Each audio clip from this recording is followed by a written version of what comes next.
Hello friends, स्वागत है आपका आपके अपने लीगल चैनल में।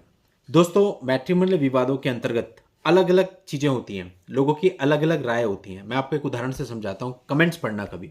उन कमेंट्स में कुछ जगह लिखा जाता है कि मैं जेल चला जाऊंगा पर 1 रुपया भी नहीं दूंगा।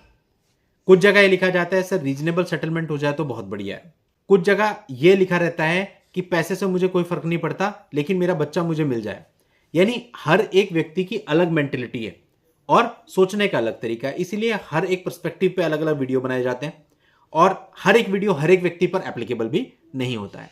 लेकिन ये जो पूरा गेम चलता है, पूरा 4-5 साल का आपका स्ट्रगल चलता है, केसेस चलते हैं, इन सब में साइकोलॉजी बहुत इंपॉर्टेंट है। यानी आपको सामने वाले की साइकोलॉजी को समझना है।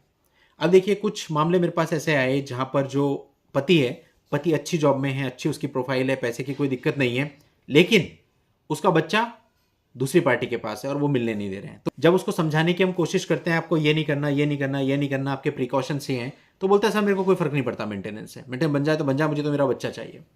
आप साइकोलॉजी नहीं समझ रहे हैं, आप गलती कर रहे हैं। ठीक है, मान लिया फाइनेंशियली आपको फर्क नहीं पड़ता, जो भी कोर्ट लगाएगा आप दे देंगे, आपको फर्क नहीं पड़ता, लेकिन आप साइकोलॉजी तो समझो।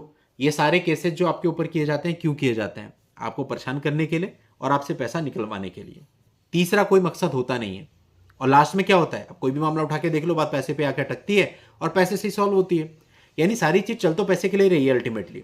अब अगर आप ये सोच लेंगे कि मैं पैसा दे दूंगा, कोई दिक्कत नहीं है, क्योंकि आपको पैसे की कोई प्रॉब्लम नहीं है, लेकिन सामने वाले का मोटिव पूरा हो रहा है, सामने वाले को उससे ऑक्सीजन मिल रहा है, सामने वाला कॉन्फिडेंट हो रहा है, तो आपकी बाकी जो चीजें हैं वो सारी की सारी चीजें वहां प्रभावित हो जाती हैं। तो भले ही आपके पास पैसा है, सब कुछ है, मांगे, ठीक है, आपको फर्क नहीं पड़ता, लेकिन आपको फाइट ऐसे ही करना है कि सामने वाले को रिलीफ ना मिल पाए या कम से कम रिलीफ मिल पाए। अब कोई लड़की है, वो 50,000 एक्सपेक्ट करके चलती है कि उसे पर मंथ मिल रहा है, लेकिन अगर कोर्ट उसको 3,000 रुपये पर मंथ का ऑर्डर करे तो क्या वो लड़ेगी? आधे से ज्यादा कॉन्फिडेंस वहीं पे टूट जाएगा। लेकिन वो 50 मांग रही है, आप कहते हो कोर्ट में जाके अरे मेरे को कोई प्रॉब्लम नहीं है, मैं 50 देने को रेडी हूं, मुझे तो बच्चे का एक्सेस दिलवा दो। अरे बच्चे का एक्सेस जो आपको है वो तो कोर्ट के अकॉर्डिंग वैसे भी मिलेगा अगर मिलना है तो। उसके लिए आप इन लोगों को अगर इस प्रकार से पैसा देना स्वीकार कर लोगे, ये तो पूरे जीवन कंट्रोल में नहीं आएंगे और कभी भी सेटलमेंट नहीं बनेगा। अब इसी का वाइस वर्सा कर लो कि अगर इनको इनके मुताबिक पैसे ना मिले या पैसे उतने मिले जिससे ज्यादा पैसे इनके कोर्ट में खर्च हो रहे हो, तो अपने आप ही इस बात पे आ जाएंगे कि चलो सेटलमेंट कर लेते हैं।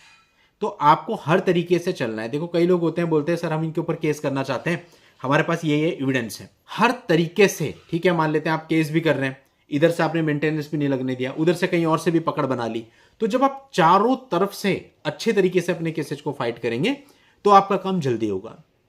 ऐसा नहीं है कि किसी एक पर्टिकुलर पिलर को तो आप पकड़ लें, दूसरे पिलर को आप कमजोर छोड़ दें, तो बात बनती नहीं है कि एक तरफ तो आप काउंटर केस डाल रहे हैं, दूसरी तरफ मेंटेनेंस अच्छा खासा बांधा हुआ है, आप ही से पैसा लेकर के वो आपके विरुद्ध केस लड़ते चले जाएंगे, तो कोई ज्यादा फायदा आपको मिलेगा नहीं। तो कोशिश ये करनी होती है, पहले भी मैंने कई वीडियोज में समझाया कि जो मेंटेनेंस का ऑर्डर होता है, अपनी तरफ से जो भी आप केसेस करना चाहते हो या जो भी आपके लीगल राइट बनते हैं, वो आपको मेंटेनेंस लगने से पहले ही कर लेने चाहिए। उसका भी तो मकसद यही था कहने का कि मेंटेनेंस ऑर्डर होने से पहले अगर उनके ऊपर कोई दबाव आ जाए, क्योंकि मेंटेनेंस में अच्छा अमाउंट मिलने से डेफिनेटली उन लोगों की साइकोलॉजी प्रभावित होती है और फिर जो रिलीफ आपको 2 साल में मिलना है वो शायद 5 साल में मिले।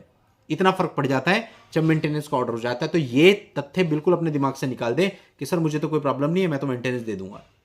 ऐसे नहीं, फाइट करना है उस चीज के लिए, जो चीज आपसे मांगी जा रही है, जो चीज गलत है उस चीज के लिए फाइट करना है, क्योंकि उससे साइकोलॉजी इनकी प्रभावित होगी।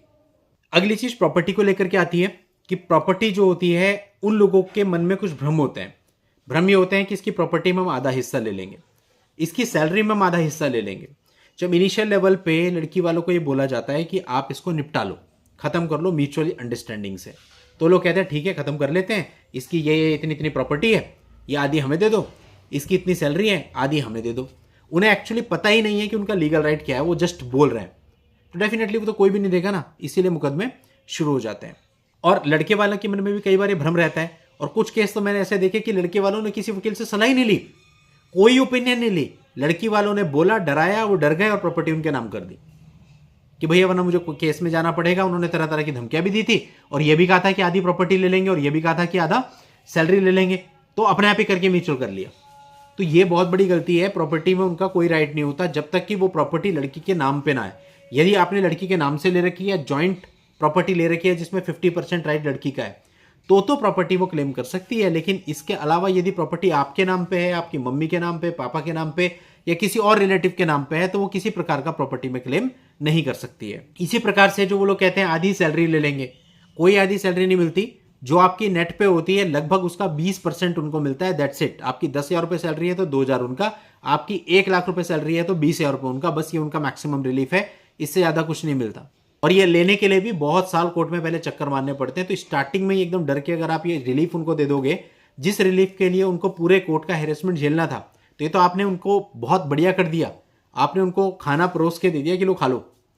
ऐसा नहीं करना है, आपको लड़ना है। और कई बार आपने देखा होगा कि जब तक वो स्टेज मेंटेनेंस पे पहुंचती है, अधिकतर लोग आजकल इंपेशेंट होते हैं, रुकते नहीं है उतना, और चीज़ें समाप्त हो जाती हैं, खत्म हो जाती हैं। और अगर आप ऐसा सोचते हैं कि बहुत जल्दी मैं कर लूँ, आज नोटिस आया कल सब खत्म हो जाए, ऐसा नहीं होने वाला है। 2 महीने में 3 महीने में कुछ खत्म नहीं होने वाला है।